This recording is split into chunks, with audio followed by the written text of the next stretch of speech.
Hello, welcome back to my channel. If you are new here, my name is Milan, and today we are going to be talking all about the art of practice, specifically how to build a productive practice routine as a musician. Okay, so I wanted to share a little bit about my own personal story as far as practicing goes. I've been a violinist for over 13 years now, and I started at a very young age. I had an amazing mom and teachers who would work with me and practice with me. And then I started to get more independent when I got around age 9 or 10. And I went through a period of time where I really hated practicing and I was not efficient with my time. I didn't practice regularly, and it was a big struggle for me. I received a lot of help from colleagues and teachers and lots of tips and tricks from professional musicians. And now I really enjoy practicing and I find it a lot of fun. Obviously, there are still days when I don't love doing it and I do it just because I know I need to. I thought I would share some of the things that I found really helpful and that have helped me create a very consistent routine where I am excited to practice and I know what I need to do when I go into the practice room. Okay, so I thought we would start at the beginning of the practice session and how you should start a practice session. There is no perfect way to do it, and I want to add the disclaimer that everything I say in this video is just my own personal opinion, and if it doesn't work for you, that's perfectly fine. I completely understand. I got a lot of tips and help over my career with practicing, and a lot of them didn't work, and some of them did, and I've kind of just made my own routine based off of what works for me, but I hope that at least some of this can be helpful to you in some sort of way. Okay, so the start of the practice session. How do we start a practice session? First of all, make sure you have a quiet space where you're not going to disturb other people when you're practicing. You don't have to worry about bothering anybody else because you will not be efficient if you're worried about somebody else yelling at you or getting upset with you.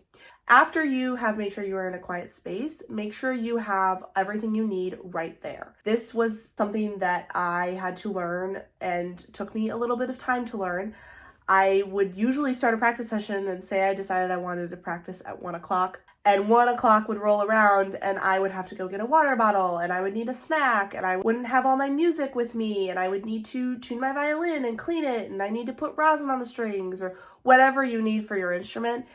And I would find myself very distracted and 1:45 would roll around and I would just be getting started and I would have wasted, 75% of the hour that I could have been practicing. So my biggest tip is make sure that you have everything ready to go. The more often you do this, the more streamlined the process will become. You will discover what are your absolute necessities to practice. For me, that is a bottle of water, my music, and my instrument, and then I'm good. As long as I have those things, I am set up well for a practice session. And usually if I've had a meal, I'm fine. Sometimes I'll need a snack, but that's not necessary for me to practice, but I definitely do need water. I have to stay hydrated while I practice, so that's really important to me. If you're a woodwind or brass instrument, you might have different necessities and need several reeds or whatever you guys do, but that is what I need, and so I know that, and so I just prepare by getting my water bottle and making sure I have all the music I need to practice right there. So I do like to plan out my practice session. I will usually write down what I want to do to warm up and specific goals I have for each piece that I'm working on. For example, I'm currently working on Lalo's Symphony Espagnole, the first movement of that concerto. It's a standard concerto for violin. And say, for instance, I need to work on the last page. There's a really difficult run, and the ending has some tricky shifts and double stops and everything. I would write down, okay, I need to work on this run and I need to get it up to this metronome speed, etc., etc. And when I'm going into my practice session the next morning or the next day, whenever I decide to practice, I have that all laid out and I don't need to worry about or think about that. I can just start right away. Warm up is important. Make sure you warm up your instrument.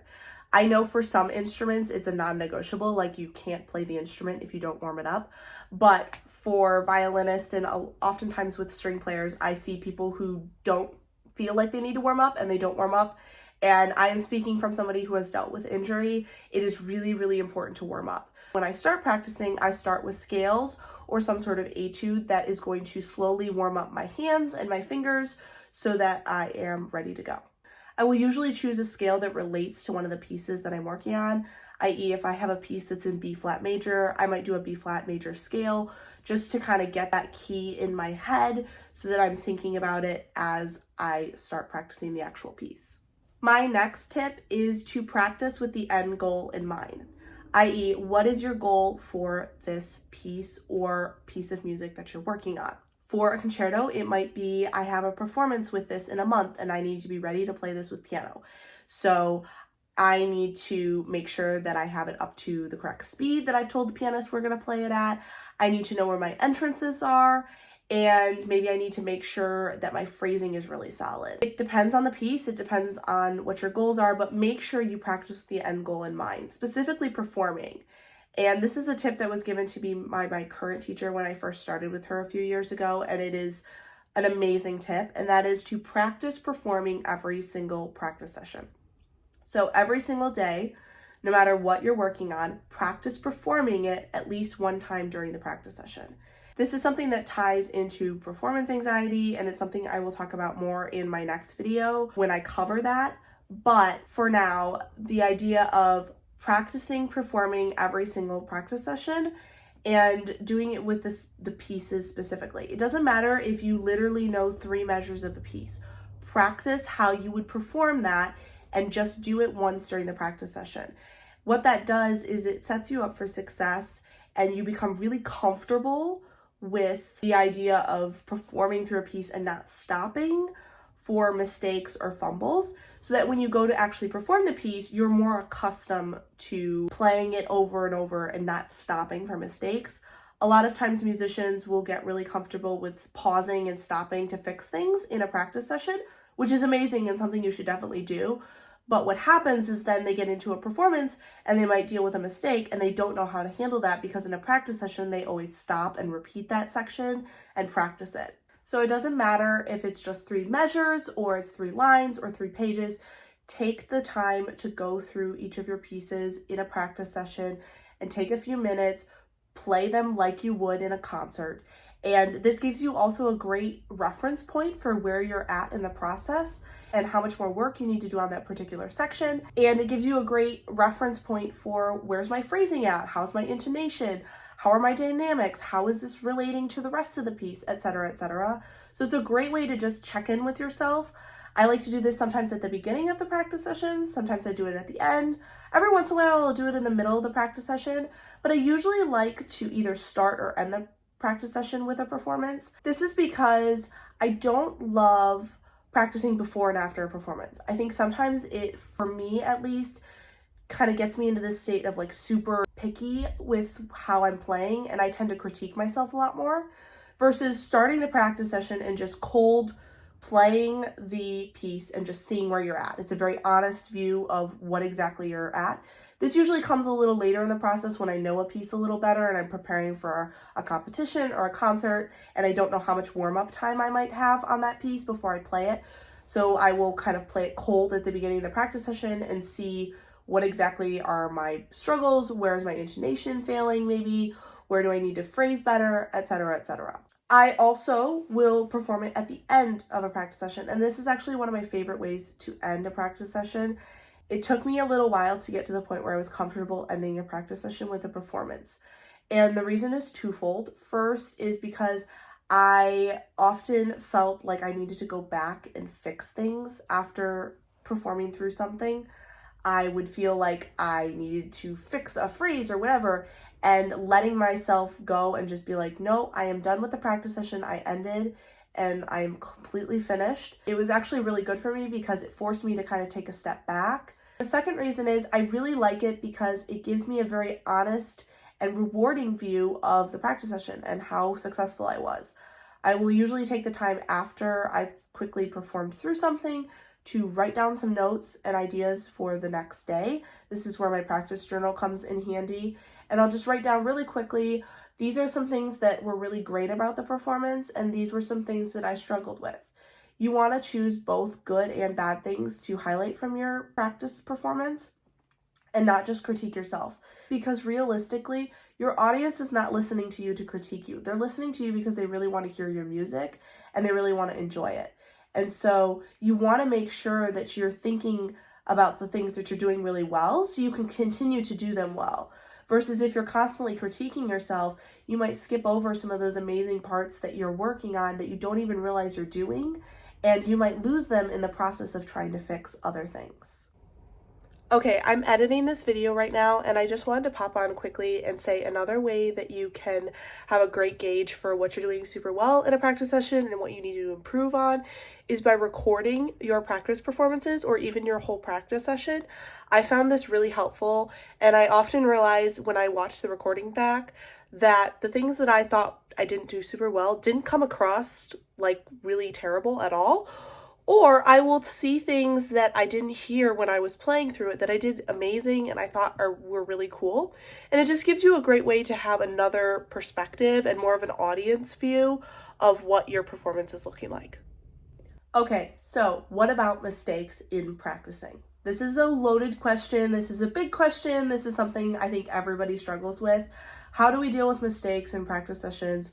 How do we deal with when they are frustrating and when they become really overwhelming? How do we make practice sessions not just drudgery? This is something that I am constantly working on and is constantly a struggle for me because, like I said previously, I tend to be a bit of a perfectionist, especially when it comes to practicing, and I want everything just so and done perfectly and it sounds amazing and that would be ideal. But realistically, that is never going to happen, and I don't think I've ever had a quote-unquote perfect practice session. So how do we address when we are really struggling with mistakes or when a practice session isn't going exactly how we want it to? Well, you first need to realize that mistakes are an important and necessary part of practice. If we didn't make mistakes, we wouldn't need to practice, and that would be amazing. But it also would not make playing the instrument nearly as rewarding, I don't think, because struggling through those things and making those mistakes and then succeeding is, I think, part of the fun of learning an instrument, and it's a necessary part. When I'm dealing with a lot of mistakes in a practice session, or I feel like I'm not getting an idea or a concept and it's becoming really overwhelming, the first thing I do is just step away for a minute or two. Now, don't step away for like an hour and then come back. That's not helpful. But just take a minute or two, get a drink of water, take a minute, use the bathroom, walk away from the stand and your instrument for a little bit, and just give your brain a break. A lot of times when I'm really frustrated with myself or something isn't going according to plan, it's usually just because my brain is so overloaded with information and all these ideas and things I need to work on that I can't focus on one thing because I have so many things that are trying to get my attention at once. So take a moment, walk away, get a drink of water, take a breather, and just let your brain relax. And then come back to the piece of music that you're struggling with. And just take a moment without the instrument and look at the section that you're struggling with. And if you need to, take out a pen and like a sticky note or a piece of paper and just write down what are the things that are really important in this section that I'm not succeeding with? And then what are the things that I'm doing a really great job of succeeding with? This goes back to performing at the beginning or end of a session and writing down the things you did really great and the things that you want to work on. Make sure to think about the things you're doing really great because you don't want to miss those and then skip over them in your practice session and not do them in the future. So take a minute, write down what did I do really great in this section, what is going really well, and then what are the things that I need to work on to make this successful. Then create a plan of attack. You don't have to write this down, but just think through what are the things that I need to work on, and then how do I want to approach them? What are the most important things, and how am I going to do this in a way that is not overwhelming for myself? So just doing one item at a time. So, for example, if I am working through a piece of music and there's a section where it's a really difficult run, and say I am really struggling with playing the notes quickly, and I keep fumbling over a certain passage or shift, etc., what I'm going to do is I'm going to take a minute, walk away, take a breather, and then come back and say, okay, what am I doing really well? Maybe my dynamics are really good in this section, and I'm doing a really great job of highlighting the important notes in the phrase, but I'm not successful when it comes to playing the notes at the speed they need to be played. So what I need to do is I need to slow down the passage, and I need to identify which notes are tripping me up. Usually the problems in passages are between one or two notes, And just drilling those 1 or 2 notes is all you need to do to fix that little section. And then maybe there's a section later on in that run where I keep messing up those same notes. And okay, I'm just gonna work between those 2 notes, and so on and so forth. And so when you just pick really small sections and you drill the simple problem that you're having, it allows you to focus on that one thing instead of being so overwhelmed by everything that's going on. So when dealing with mistakes and feeling overwhelmed in a practice session, take a minute, take a breather, come back, look at what you're doing well in a passage, look at what you need to improve, and then go through and work in small sections. This will help you be more successful. This will help you not get frustrated and overall enjoy your practice session more. And remember, mistakes are part of the game. They're the reason why we practice, and they are important and necessary part of learning to play your instrument. Okay, so the last sort of topic I wanted to touch on in this video is all about practicing creatively. And this means a lot of different things. I'm going to give you a couple different examples, but the basic idea behind it is to practice in a way that keeps your mind engaged so that you're not just on autopilot when you're practicing. This can also help you be more successful if you're struggling with certain passages or ideas or concepts or whatever. Approaching things differently and from a different mindset and a different thought process can often help you if you're struggling in practice. So when I say practice creatively, there are a bunch of different ways you can think about this. One of the main ways that I like to practice is by changing up the passage I am practicing, not just following the exact rhythm structure of a passage. So if your teacher has ever talked to you about doing rhythms, it's basically where you take the current piece of music and take the rhythm and you alter it in some sort of way so that you are challenging your mind and your fingers to think about it in a different way.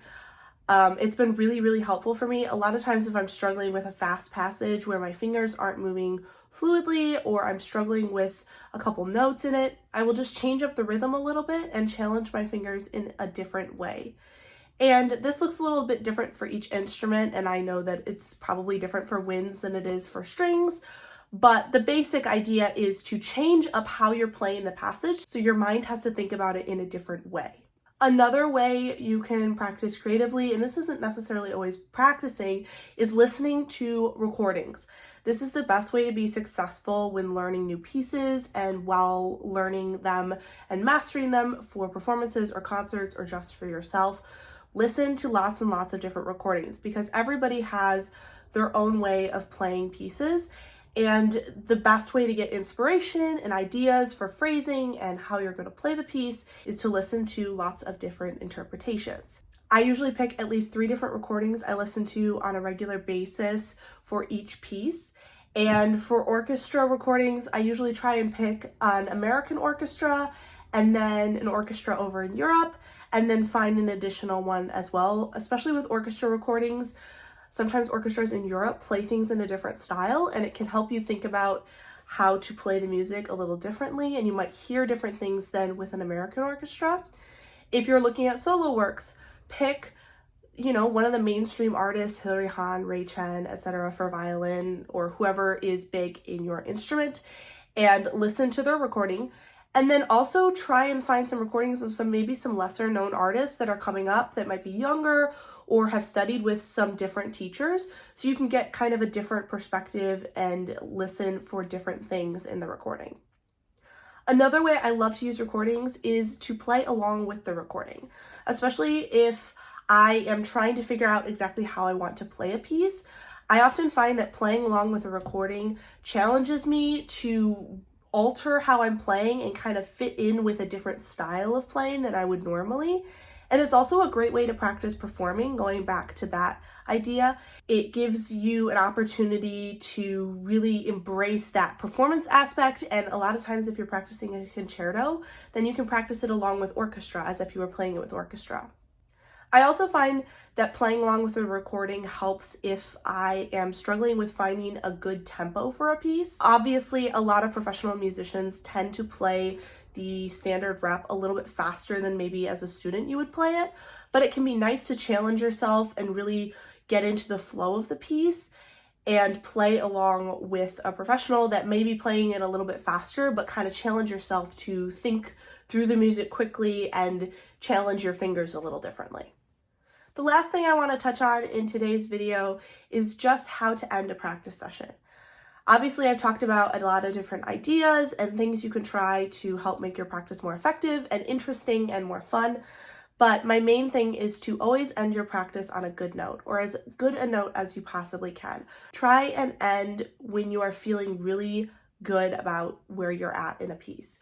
Don't end when you're frustrated, and don't push yourself so much that you end on a bad note. All this does is make you not want to come back to the instrument and practice again, and it doesn't help in the long term. So even if that means stopping your practice session before maybe the time frame that you were hoping, if you were hoping to practice for an hour, but you feel really good and like you've completed things at the 30-minute mark, stop then, because it's more important to have good quality practice than to practice for 6 hours. So make sure you always end on a good note, because it just makes practice more enjoyable, and then you want to come back to the instrument versus feeling frustrated and like you didn't accomplish anything. Thank you so much for watching today's video. Please like and subscribe, as it really does help me out, and go follow me over on Instagram and TikTok at Milan Forster Violin. I hope you guys have a great day, and thanks so much for watching. Bye!